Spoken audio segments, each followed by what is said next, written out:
It was like shocking and tragic and still trying to digest. The news out of Seoul, Korea hits hard for Jonas Park, a Korean community activist in Dallas. So I reached out to a few people, sending me messages. One friend lives in Itaewon, where South Korean authorities say at least 154 people died during a Halloween festivities crowd surge.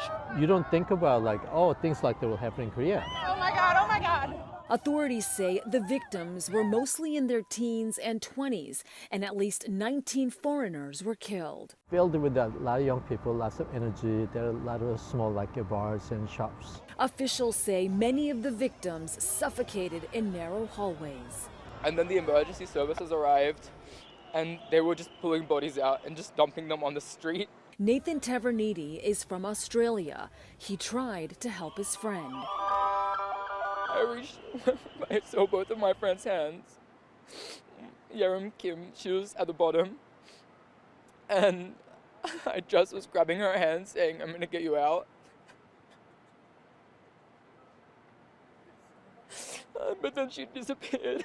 This news hits home for Jonas because he was in Itaewon last year this time. A cultural epicenter. A cultural epicenter that Jonas says gave people a sense of freedom in South Korea. So it has become really, really popular, especially among young people and people who are very progressive. Locally, the Korean community is left devastated.